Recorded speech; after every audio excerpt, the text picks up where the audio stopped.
पुणे विधान परिषद उमेदवारीवरून राष्ट्रवादीत मोठा ड्रामा। विक्रम काकडे यांना उमेदवारी दिल्यानं राष्ट्रवादीत नाराजी। काकडेंसह सुनील टिंगरे यांनीही भरला उमेदवारी अर्ज। महायुतीत 17 पैकी 9 जागांवर बंडखोरी।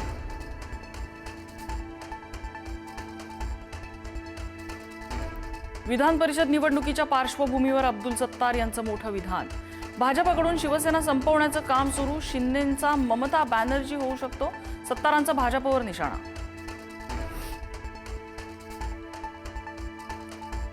दोन्ही शिवसेना एकत्र यायला पाहिजे, ठाकरे सेनेचे आमदार अंबादास दानवे यांचं विधान। तर ही दानवेंची वैयक्तिक भूमिका, भास्कर जाधवांची प्रतिक्रिया।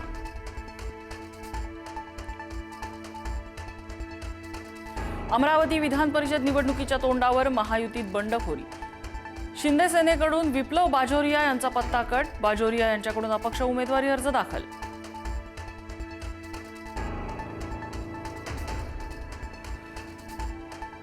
अहिल्यानगर विधान परिषदेसाठी दावा करणारे शरद पवार यांच्या राष्ट्रवादी आणि काँग्रेस पक्षाचा ऐनवेळी घुमजाव।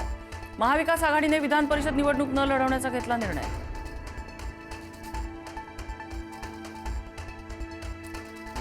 दिल्लीत व्यावसायिक सिलेंडरच्या दरात पुन्हा वाढ। व्यावसायिक सिलेंडरच्या किमतीत 42 रुपयांची वाढ, तर 5 किलोच्या सिलेंडरच्या किमती 11 रुपयांनी वाढल्या।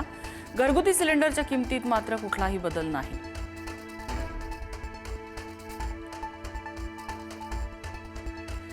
कच्च्या तेलाच्या किमतीत पुन्हा वाढ। किमतीत 2% वाढ झाल्यामुळे प्रति बॅरल किंमत $93वर। इस्रायलने लेबनॉनवर केलेल्या हल्ल्यामुळे किमती वाढल्याचा अंदाज।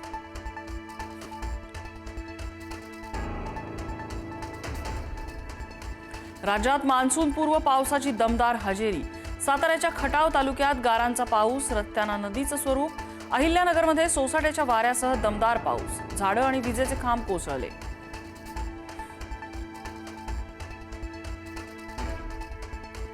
त्र्यंबकेश्वर मंदिरातील 2500 रुपयांच्या तत्काळ दर्शन योजनेला भाविकांचा प्रतिसाद। एकाच दिवशी तब्बल 20 लाख रुपयांच्या दर्शन तिकिटांची विक्री। अवघ्या 4 दिवसात 1400 तिकिटांची विक्री।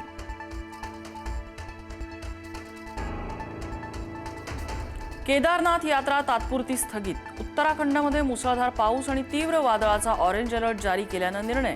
हवामान सुधारल्यानंतरच यात्रेला पुन्हा परवानगी।